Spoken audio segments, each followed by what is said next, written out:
Hi guys, welcome back to another episode of Whitty's Gear Reviews. Today we're going to look at a couple tools. Recently just got back on the Temu kick of going in now that some of the tariffs have subsided some and prices have went back down a little bit and not so ungodly amount of shipping that they were charging here recently. So I've kind of revisited, went back, and I found a couple things that I thought were interesting, especially by this brand. The first what we're going to look at is we're going to look at a couple multi-tools that come to you by GHK. It's just GHK Multitools, right? One thing to note with this company, which I thought was very interesting, is they usually make multi-tools to sell to other people for rebranding. So they sell to companies like Byberry, Decoyu, Rock Tool, Mossy Oak, Work Pro, not Work Pro, Ozark. They sell to a lot of companies like that. And then those companies rebrand their multi-tool. But these are actually by GHK. And not in any particular order. We'll look at this one first. And you can see it's GHK branded. They are made in China. But these are pretty solid multi-tools for the price. And we'll just kind of look into this one. This one is they're calling it the model GHK 11. So the GHK 11, you can see it's got a lot of grease on it, but that's all that is grease. You can hear my son. He's having a good time. He's out there in his room singing, watching cartoons. So you may hear him in the background. I apologize, but I don't apologize all at the same time. It's the life of a father doing reviews when you have small children. Anyways, that's the tool. And you're going to see there are a lot of Leatherman styling in this tool. But it's not a copy or an exact clone of anything because they've done a lot different. Real quick, on these tools, just so you know what it's made out of, the scissors and the blade are made out of 440 stainless. Everything else on the tool is made out of 420, just so you know. But on the outside, you've got a pocket clip. It's not super deep carry. You're leaving about 3/4 of an inch hanging out of your pocket to be able to grab the top of the tool out. And it kind of seems like that's how they had it, was to be able to grab it like this and pull it out. Because it is a heavier tool. Little branding there on there. Alright, let's look at the outside first. One thing I could really, I get it. It's nice to have a wrench, but, you're kind of hoping you run into a 7, 8, 14, or 10 millimeter. 10 millimeter, you'd probably use that quite a bit if you didn't have one. But seeing that it's all the way back here on the back of the tool, closest to the hilt, I guess, of the tool, would have to be the perfect scenario, I guess, for that to work. I guess you could use it like that. Yeah, that might come in better. It might be more useful in this fashion. But I guess they just added it just to give it more tools. So you have that, but that's the only bad thing about this side of the tool is you've got to flip this out of the way to get to anything else. Right there, you're going to have your crosscut file, small little tape measure in inches and centimeters, and then your bigger flathead or pry bar tool. Opposite of it, you're going to have your saw, which is a pretty aggressive saw, pretty aggressive teeth. It is sharp. It's not like some of the ones where you can kind of rub your hand across it and they feel smooth. No, these will take off some skin if you decide to do that with this tool. So pretty decent saw. They both lock with liner locks. hard to see with this black tool, but there's a liner lock there. Just press it and you can close your tool. Same on the other side. There's a liner lock right here. Press to close. That's that side of the tool. Flip it over to the other side and you've got a pretty big blade. And I haven't checked these things just to see if they're sharp enough to even cut paper. We can do that real quick. Just, you know, some of these tools I've got don't come sharp at all. Some of the cheaper tools, you can't cut through the package or the tape that they packaged it in, but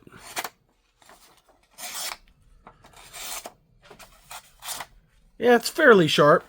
I'm not going to say it's the sharpest tool, but it will cut. So that's your blade. On the other side, you have your scissors, and it shows in the directions to press down there, and then they'll spring open, and the spring engages. Try those out. Those cut decent through there.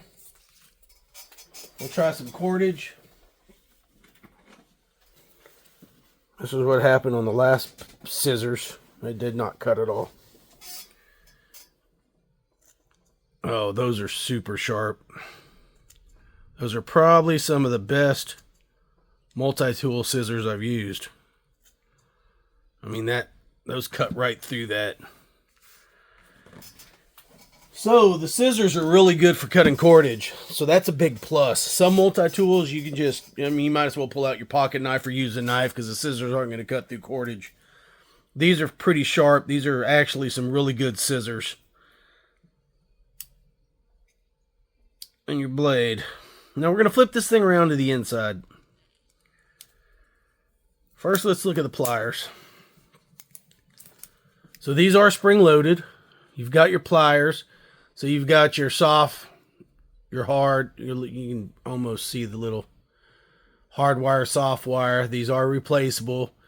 Your standard pliers and your needle nose pliers. They're not super thick. About average, I guess, for multi-tools nowadays. It's got a good grip to it. It's got a good feel. It feels like it'd be comfortable to work with. It doesn't have that, you know, old school pinch point right there where you pinch the fat of your hand. So they feel real good. As far as this side on tools, let's pop everything out so we can get a good look at what's in here. Make sure we don't miss anything. Okay.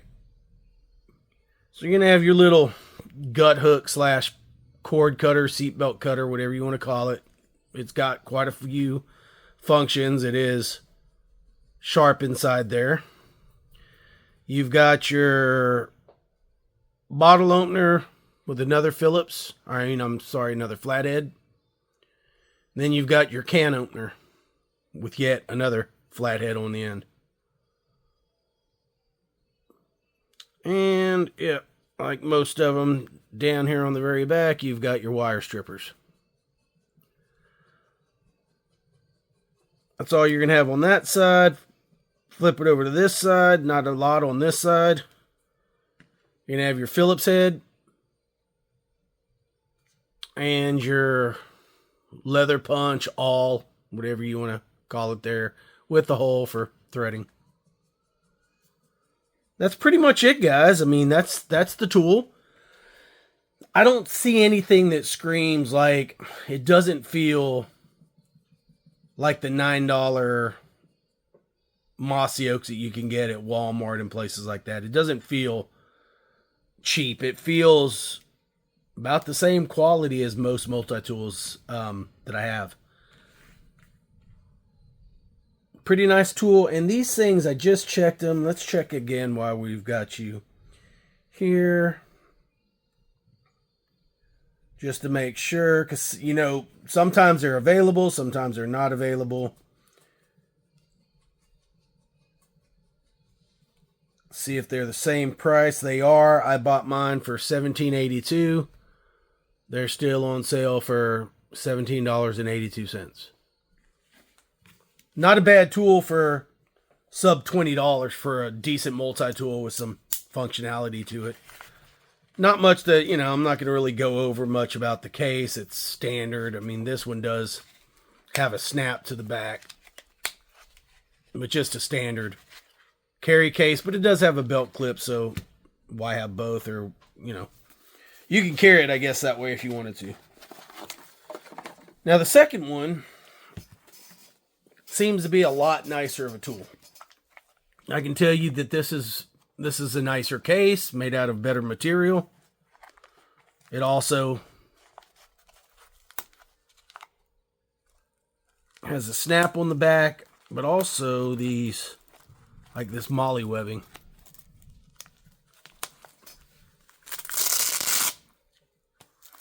Pretty stout Velcro. It runs all the way down, so it's not gonna just come open real easy. A lot of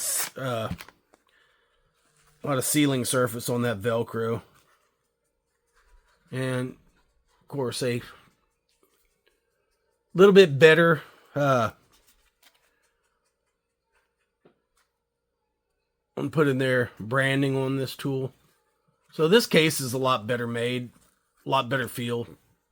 Not that you're buying it for the case, but everybody's gonna, maybe not everybody, but a lot of people that are in reviews or watch a lot of YouTube, they're probably going to spot off what this tool looks like. And I'm not going to say that they're not made by the same company or in the same warehouse and it's not rebranded. So if this company makes a lot of things for a lot of other companies, there's a good chance that this isn't a knockoff of somebody else's. Somebody else is just a rebrand of this. That makes sense. Once you see me open it, guys that have seen this tool advertised with a different name, this could be the original and the others may be rebranded. Same style knife blade on this one, on the outside. Not a lot of tools on the outside of this per se because of the way it's configured. A lot bigger saw blade, and yeah, those teeth are super sharp. These all lock. They are liner locks, just like the other tool. This one is called the GHK 13, which is supposed to be a 19-in-1. Now, I don't know how they figure those numbers because there's not 19 tools unless you count the soft wire cutter, hard wire cutter, and the belt clip or pocket clip. If you add that, you can get the 19. If not, you're somewhere around the 17 mark. Just so everybody knows, you're not going to see 17 distinct tools that you can use. This one is not spring-loaded. Pretty much the same style of plier design. This one's not as, you know, it's not as fancy, I guess, looking as these. This has just a little extra milling. But other than that, the tools look a lot alike. So same setup, hard wire cutter, soft wire cutters, replaceable. You got your standard pliers and your needle nose, and you can see those lock up, match up pretty good, get pretty flat in the closed position. Same with those. But what's different about this tool, and we're going to check it out because we just agreed that the scissors on this tool were really good. Scissors on this tool are a lot different. Let's close her back up and we'll pull those out. So we looked at the knife, looked at the saw, and almost all the tools are on the outside of this thing. But you have, I got to figure out how to open it. I think they're on the inside. All right, here we go.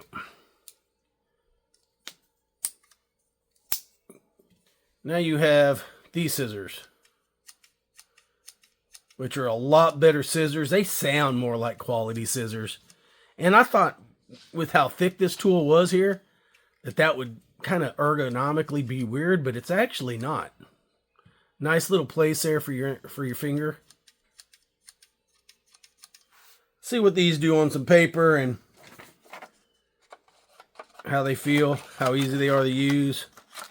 Those are actually really comfortable scissors to use, guys. Those actually feel, I don't know what it is. I kind of like the high back. I almost wish most scissors were like that. Because standard scissors with bigger hands, they're just awkward. It's like you're just using your fingertips. That's it. This, you're using your whole palm of your hand. That feels a lot more natural. See what we do with some cordage. Like butter. So really good scissors on this one as well. I would even say they're a little bit better than the other tool.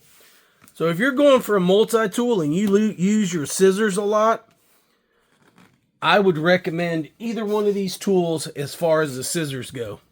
Scissors are great on both of them. But you got to think, guys, right? When you're looking at a multi-tool, let's be honest. You have a multi-tool in case you don't have anything else. If you're a craftsman and you're taking this to work and this to work only to work on all your projects, you're killing yourself, right? You're going to have a toolbox with a proper screwdriver, with a proper pair of pliers. If you do a lot of cutting, you're going to have a solid set of scissors, right? This is in case you get stuck without anything, you have something. It's not designed. A lot of people say, oh, those scissors are scissors to a certain degree. If you're in a survival situation, you're not a seamstress, you're not cutting fabric all day. You're just trying to cut something.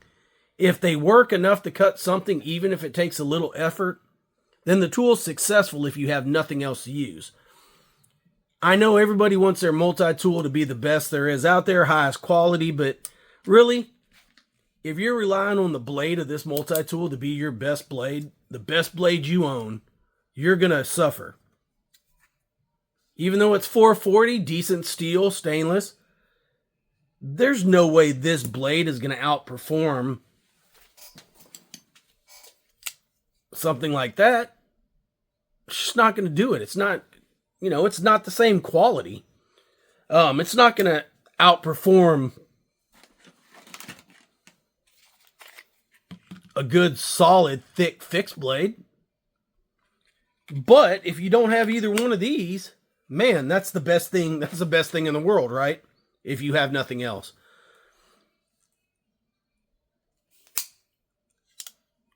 So these all lock up decent. The scissors, like I said, were probably the best. Then you have all these tools shoved in over here and some on the other side. So we'll pull these all out. They do have nail nicks at the end. Most of them. This one has a nail nick in the center. But let's look at, and then that one that's deep down in there. It's got a nail nick towards the end. All right. We'll push these back down so we can go over them one by one. The first one you have is your small little file, cross file, with the same type of pry bar style, bigger Phillips, I guess, or bigger flathead, you would call it. And then the same type of measuring tape, where you've got inches and centimeters. They're reversed on this one. Inches are on the bottom, centimeters are on top. The other one was opposite. Then you're going to have a serrated blade.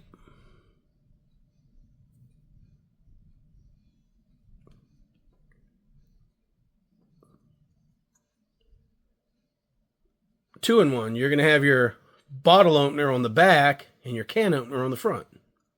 Plus a small flathead. And wire stripper. So they've kind of combined a bunch of two tools that are on the other one. They've combined it on one longer tool here. You're going to have your awl. And this is one thing I do like about this tool. Is a box cutter. That's all that is. We can fold everything else back and we'll just look at the box cutter.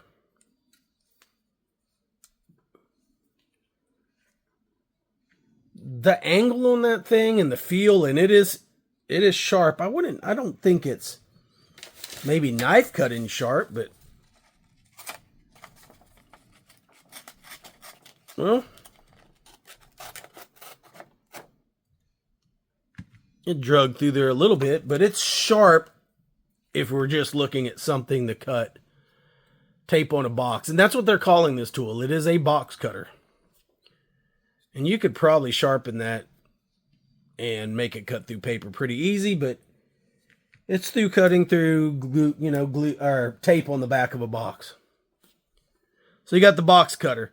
These lock up a little different than the other tool. You don't have the press here. You just have the little, just pull that down. If you can see the tab, pull it down, close the tool.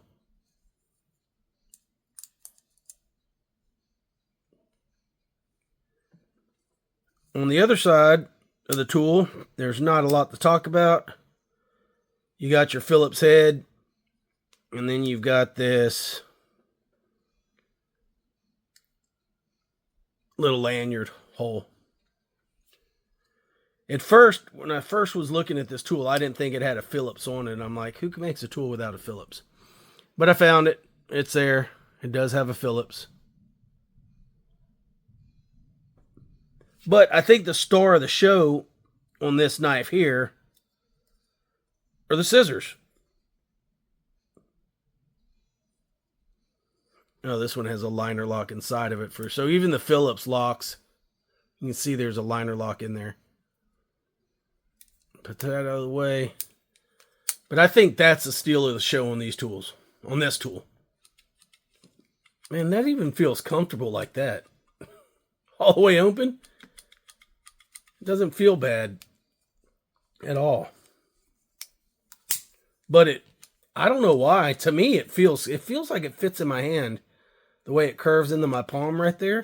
And that doesn't feel bad to use for scissors because you're using your fingers in your palm as opposed to, I used a lot of my top of my thumb here to get the scissors back apart and then the fingertips. And you kind of feel all over the place like that. But this, that feels more natural. And that's how this tool is. It feels a lot more natural to me.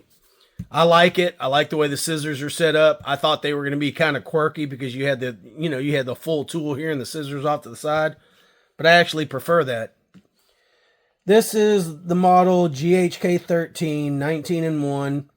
Right now, when I bought this thing, they were $18.98. We can do a quick check real quick to make sure and see. Hopefully they haven't changed any. Hopefully they're still available. But, yeah, they're still $18.98 right now. There it is. It's a good tool. I really like it for the money. I think both of these things are decent tools. If you're looking for a solid multi-tool, a backup multi-tool, a tool to keep in a four-wheeler, a camper, just to throw in a box in one of those, in your camp gear, in your backpack gear, in case you forget your everyday multi-tool or the multi-tool that you use the most. Throw one in your camping bag. Throw one in the glove box or center console to your car, your wife's truck. I mean, your truck, your wife's car, your wife's truck, your car, SUV. There's a lot of uses for a multi-tool. And, it doesn't have to be super expensive. You don't need a Leatherman Surge sitting in the glove box of your truck every day that you may only pull out once in a blue moon. It would be nice if you had, $150, $160 multi-tools shoved everywhere that you could grab one, no matter where you were at. I can't afford that, so what I'm going to have are some things like this in some other bags, and they'll be there. Now this is a formidable tool. I think you could make that your everyday tool, multi-tool, especially if you use scissors a lot. Anyways, guys, that's it for the GHK Multitools. Do me a favor. Give us a like, share, subscribe, click all them notifications, give us a thumbs up, share us with your friends, your family, in-laws, outlaws. There's still 3 ways to support the channels. You got the Whitty's gear, buy me a coffee, memberships. If you want to help, that's a great way to do it. I'll leave the link in the descriptions to both these tools in case you want to jump into Temu and grab you one. I think they're both good tools. Primary or secondary or just cheap options, right? Anyways, guys, appreciate it so much. Love y'all. See you on the next one.